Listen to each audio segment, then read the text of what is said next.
વિદ્યાર્થીની બહેનો, ગઈકાલે આપણે સમ ઉત્પાદન રેખા અને સમખર્ચ બંનેની ચર્ચા કરી. આજે આપણે એ બંનેની મદદથી, સમ ઉત્પાદન રેખા અને સમખર્ચ રેખાની મદદથી કેવી રીતે ઉત્પાદકની સમતુલા પ્રાપ્ત થાય છે, સમતુલા પ્રાપ્ત કરે છે, એના વિશેની ચર્ચા કરવાના છે. અલબત્ત આ નિયોજકની સમતુલા છે, ઉત્પાદકની સમતુલા છે, અને એટલા માટે એને ન્યૂનતમ ખર્ચ સાધન સંયોજન પણ કહેવામાં આવે છે. એટલે ન્યૂનતમ ખર્ચ સાધન સંયોજન શબ્દ વાપરે તો પણ એ ઉત્પાદકની જ સમતુલા આવે, નિયોજકની જ સમતુલા આવે એવું તમારે સમજવાનું છે. આપણે સમ ઉત્પાદન રેખાઓ કોઈ એક નિશ્ચિત ટેકનોલોજીની સ્થિતિમાં વિવિધ પ્રમાણના સાધન સંયોજનથી પ્રાપ્ત ઉત્પાદનની સ્થિતિ દર્શાવે છે. દરેક નિયોજકનું ધ્યેય મહત્તમ નફો મેળવવાનું હોય છે, અને તે માટે વધુમાં વધુ ઉત્પાદન કરવું આવશ્યક છે. આથી નિયોજક જેમ બને તેમ ઊંચી સમ ઉત્પાદન રેખા પર જવાનું પસંદ કરે છે. પરંતુ નિયોજક ઊંચામાં ઊંચી કઈ સમ ઉત્પાદન રેખાઓ ઉપર પહોંચી શકશે તેનો આધાર સમખર્ચ રેખા ઉપર છે. કારણ કે સમખર્ચ રેખા નિશ્ચિત ખર્ચમાંથી શ્રમ અને મૂડીના વધુમાં વધુ કેટલા એકમો ખરીદી શકાશે તે દર્શાવે છે, અને તેની પરના કોઈપણ સાધન સંયોજનની પસંદગી શક્ય છે, પરંતુ તેની બહાર જઈ શકશે નહીં. આમ નિયોજક સમક્ષ બે પ્રશ્નો વચ્ચે સમાધાનની સમસ્યા ઊભી થાય છે. એક મહત્તમ ઉત્પાદન અને મહત્તમ નફો, અને બીજી બાબત છે ન્યૂનતમ ખર્ચ, ઉત્પાદન ખર્ચ અને સાધન કિંમતની આપેલી પરિસ્થિતિમાં નિયોજક ઓછામાં ઓછા ખર્ચે વધુમાં ઉત્પાદન કેવી રીતે મેળવી શકે. એટલે કે નિયોજક સમતુલામાં, જેને આપણે ન્યૂનતમ ખર્ચ સાધન સંયોજન કહીએ છીએ, એ ક્યારે આવશે તે સમજવાનું રહ્યું. અલબત્ત ન્યૂનતમ ખર્ચ સાધન સંયોજનમાં સામાન્ય રીતે સમ ઉત્પાદન રેખા અને સમખર્ચ રેખાની મદદથી ઉત્પાદકની સમતુલા સમજાવવામાં આવી છે. બોર્ડ ઉપર આકૃતિ દોરી છે, અને આકૃતિને આધારે આપણે સમજવા માટેનો પ્રયત્ન કરીએ તો આકૃતિમાં આડી ધરી ઉપર શ્રમના એકમો અને લંબ ધરી ઉપર મૂડીના એકમો દર્શાવ્યા છે. A B, A1 B1, A2 B2 અને A3 B3 ઉત્પાદન ખર્ચના સંદર્ભમાં શ્રમ અને મૂડીની ખરીદીની શક્યતા દર્શાવતી સમખર્ચની રેખાઓ દોરવામાં આવી છે.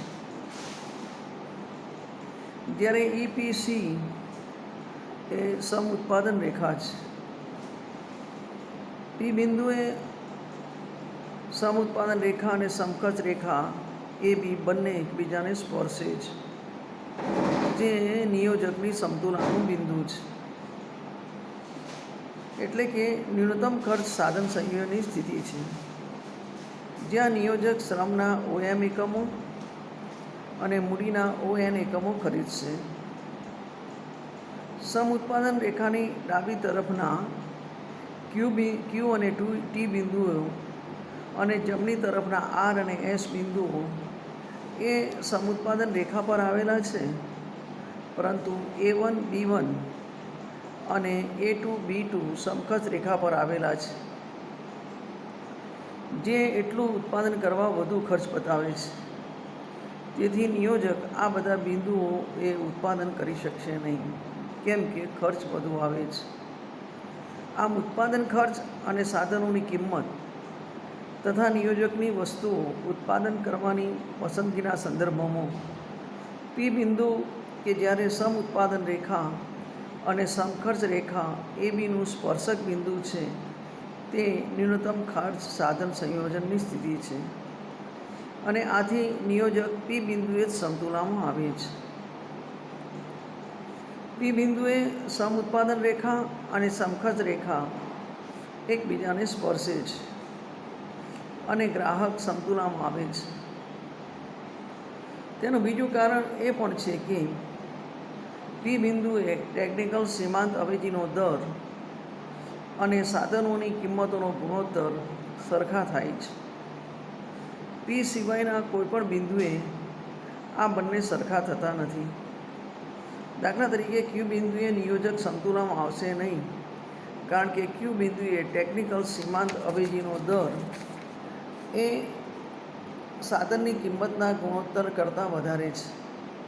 આથી તે મૂડીને બદલે શ્રમના એકમો વધુ પસંદ કરશે અને તે સમ ઉત્પાદન રેખાના પી બિંદુએ આવશે. ત્યાં સુધી આ રીતે અવેજી કરવાનું ચાલુ રાખશે. આમ પી બિંદુએ નિયોજકની સમતુલા માટેની મહત્ત્વની શરત ગણાય છે.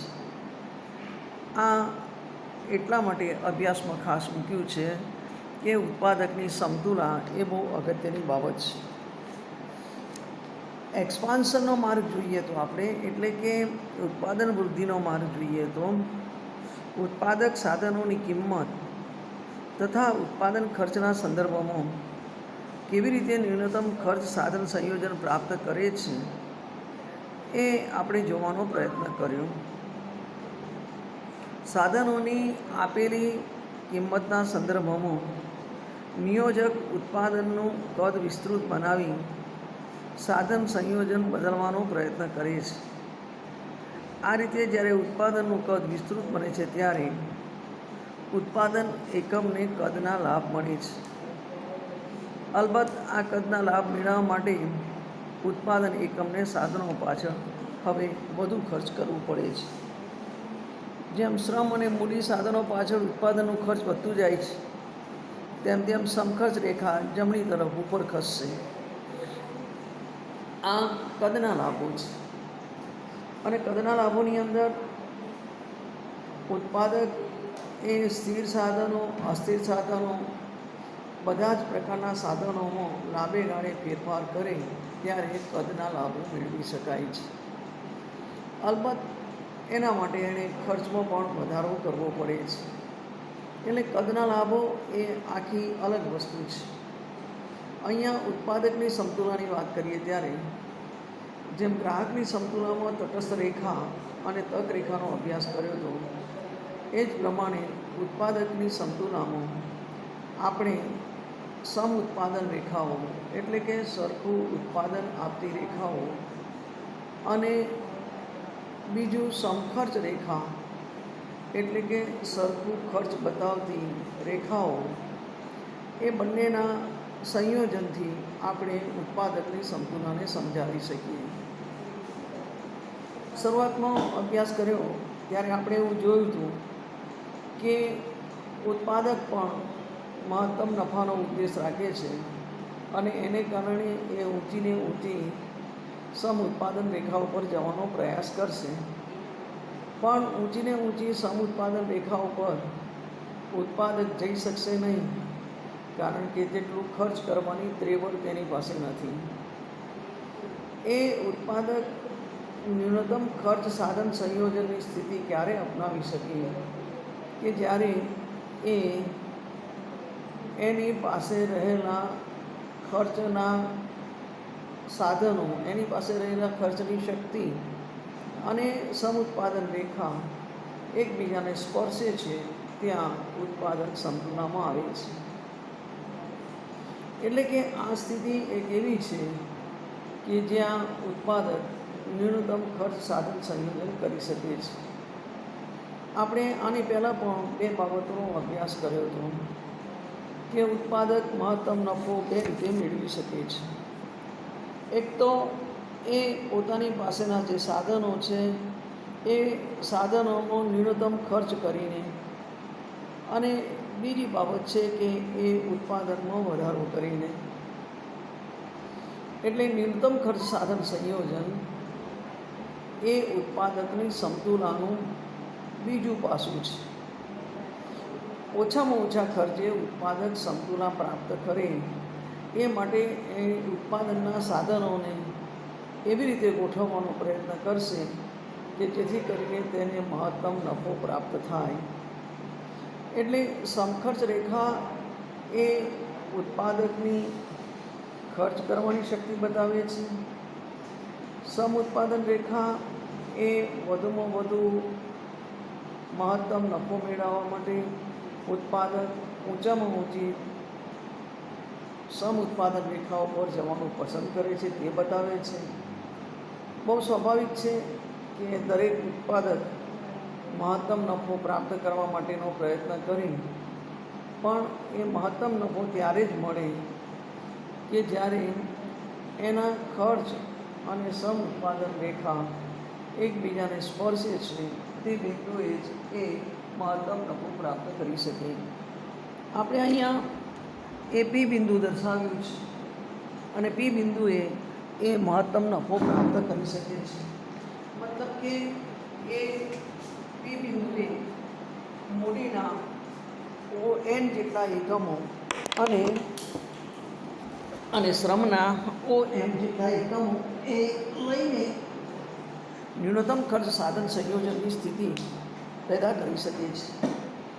એટલે કે મૂડીના એકમો અને શ્રમના એકમોનું સંયોજન એ રીતે ગોઠવશે કે જેથી કરીને એ ઓછામાં ઓછા ખર્ચે મહત્તમ નફો મેળવી શકે, અને એ માટે એ મૂડીના ON જેટલા એકમો અને શ્રમના OM જેટલા એકમો ખરીદીને એ ન્યૂનતમ ખર્ચ સાધન સંયોજનની સ્થિતિમાં આવી શકશે અને પી બિંદુએ ઉત્પાદક સમતુલામાં હશે.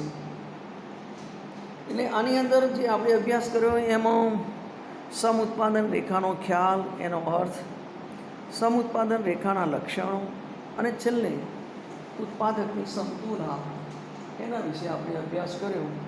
ઉત્પાદક કેવી રીતે સમતુલા પ્રાપ્ત કરે છે એ માટે આપણે સમ ઉત્પાદન રેખા અને સમકક્ષ રેખા એ બંનેનો સંયુક્ત રીતે અભ્યાસ કરીને એ બંનેની સહાયથી આપણે ઉત્પાદકની સમતુલા પ્રાપ્ત કરી શક્યા. અહીંયા જે A, B, A1, B1, A2, B2 અને A3, B3 એ સમકક્ષ રેખાઓ છે, જ્યારે EPC એ સમ ઉત્પાદન રેખા છે અને પી બિંદુ એ સ્પર્શક બિંદુ છે અને ત્યાં ઉત્પાદક સમતુલામાં આવે છે. મતલબ કે એ સિવાયની પરિસ્થિતિમાં ઉત્પાદક સમતુલામાં આવી શકશે નહીં, કારણ કે એ એના ખર્ચની શક્તિની બહારની સમખર્ચ રેખાઓ છે અને એટલું ખર્ચ ઉત્પાદક કરી શકે તેમ નથી. માટે ઉત્પાદક એ સમખર્ચ રેખા જ્યાં સમ ઉત્પાદન રેખાને સ્પર્શે છે એ બિંદુએ સમતુલામાં આવશે. આજે આપણી ચર્ચા ટૂંકમાં પૂરી કરીએ છીએ, એટલા માટે આપણે અહીંયા 5મું યુનિટ જે છે સમ ઉત્પાદન રેખા વિશેનું એ પૂરું કરીએ છીએ. હવે આપણું એક જ યુનિટ બાકી રહે છે અને એ છે યુનિટ નંબર 3, દ્વિહસ્તક ઇજારો અને અલ્પહસ્તક ઇજારો. એની ચર્ચા ફરીથી કરીશું. આજે આપણે આ ચર્ચાને વિરામ આપીએ છીએ, કારણ કે આપણું આ યુનિટ નંબર 5 પૂરું થાય છે.